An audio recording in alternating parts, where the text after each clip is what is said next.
This particular video is about fields, and it is, of course, it is in the course of uh, linear algebra, which we are studying right now. But of course, this is not a part of, I mean, you study fields in a course of abstract algebra or any algebra course in your undergraduate. But so we are talking about fields here in terms of linear algebra. Is that, for example, I mean, I'll introduce this topic with an example. So, for example, you want to create a vector, and so, for example, in the usual three-dimensional space itself, so I want to specify a vector by its coordinates. So, say this is say some vector A, and this is some coordinate system where this is the x-axis, this is the y-axis, this is the z-axis here. And I start with this vector and I say that it is some x component, some y component, and some z component. So these numbers say x, y, z. So which number system should they come from? Do they come from natural numbers? I mean, is it fine if I take natural numbers as the number system? Or should I take integers? Or should I take, say, whole numbers? Or say rational numbers or even irrational numbers? A natural thing, if we take natural numbers, is that we'll land up in trouble because we cannot take negative numbers then. For example, I impose this condition that this x, y, z belongs to natural numbers. So then, of course, these components cannot be negative, and they can neither be zero also. Sometimes, like, it depends on how natural numbers are defined. So, so of course you cannot take natural numbers. Then what can you take? Say, for example, you take integers. So, for example, I take so these x, y, z. So I'll change this natural numbers to the set of integers, which is like all negative numbers, all positive numbers, and the zero itself. So let us see what if does it even work when we take integers. So for example, I take a vector, say 1, 2, 3, or maybe 1, 1, 1, which is like, or 1, 0, 0, or something like that. This it may seem that this works fine because I can take 1 on this x-axis and 2 on the y-axis, say here, and this vector, and 3 on the z-axis. So this vector will point something in this direction. Right? Yeah. So it's some vector like 1, 2, 3, and it seems to be working fine. But what if? I mean, now I've imposed the condition that all of these three components, so these x, y, z, they belong to integers. So this won't be a problem if I do vector addition. So for example, if I take a vector a plus add it to vector b, so the output will be, so say this is like, say, first component, second component, third component. So this is the vector a, and the vector b has also three components. So this is the vector b. So let us say that this is x1, y1, z1. This is x2, y2, z2. So of course, how vector addition is defined is like to add the individual components. So what you do is that you add the x component to the x component, then you add the y component. So I'll color it in different shades. So I add y component to y component, and you add z component to the z component. So this is how the vector addition is defined. And so this is nothing but x1 plus x2. So this entire thing is the x component, y1 plus y2 is the y component, and z1 plus z2 is the z component. Now, it seems like it's working perfectly fine that I add. So here, this is an integer.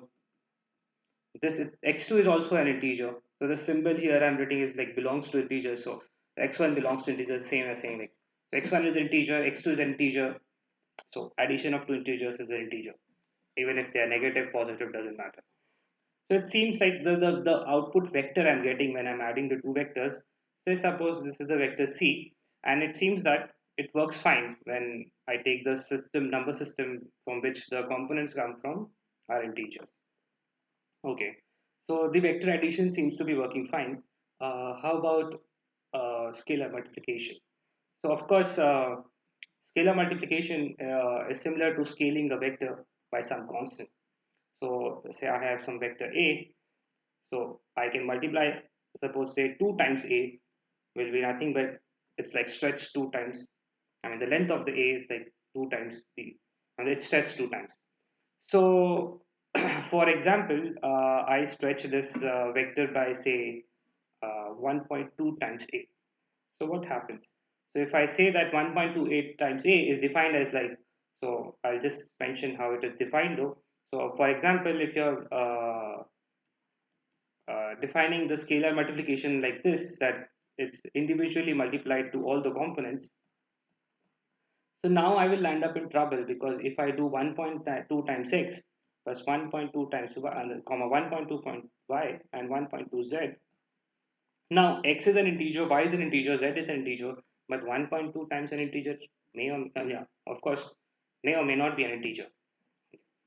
So now this vector, whatever this vector was, say whatever this vector is, say d. So this components are not integers. So that so this whole business of like where should we take the components of the vectors from, and even the scalars, like where should these scalars come from? They of course also come from a number system, right? So for example, I should say that this belongs to the set of real numbers. So a set from which the scalars and the components, so scalar. So here the what Sheldon Axler mentions is that the scalar is nothing but a fancy name for number. So and so scalar is nothing but something which is not a vector. So yeah, so how so the whole business of defining where the scalars come from. So scalars could be either the scaling factor of the vector or the components of the vector itself. So these scalars come from some number system, and that number system we call it as I mean, we take it from a special number system, which is a field. So not all number systems are a field. So for example, this natural number system is not a field because so inverse of every number is, I mean, even for example, it should be defined with two operations here. So one operation is the addition, or you can say the second operation is multiplication. So for example, with respect to addition, there is no inverse. Like for example, the additive inverse of 1 is minus 1, but minus 1 is not present in the natural number system. So hence it's not a field. So, and even multiplication, for example, so if you define a multiplicative inverse, so for example, 2 has the multiplicative inverse 1 by 2, and 1 by 2 is not present in the natural number system. So hence it's not a field. So field has a list of properties like, so there should be additive inverse, there should be multiplicative inverse, there should be a zero present. Zero is nothing but the additive identity, and there should be one present, which is the multiplicative identity. So such properties like we group together, and we call, I mean, like these properties, if they are satisfied by some set, we call it as a field. So the fields, I mean, it's the fields which we will be using is nothing but the real number system or the complex number system for the entire course. But there could be many more fields, and of course, this is not the scope of this course. You might more study it in a proper course in algebra. But a thing to notice here is that the whole discussion which we said, the vectors seem perfectly fine if we take the components from the real numbers. So if I take the xyz and this xyz are real numbers, then it seems to be working fine because I multiply, say, some constant to the component, so that I mean, multiplication of real numbers is also a real number, and even addition of two real numbers is also a real number. Even if I define, say, a negative a vector, so it will be just minus x, minus y, and minus z.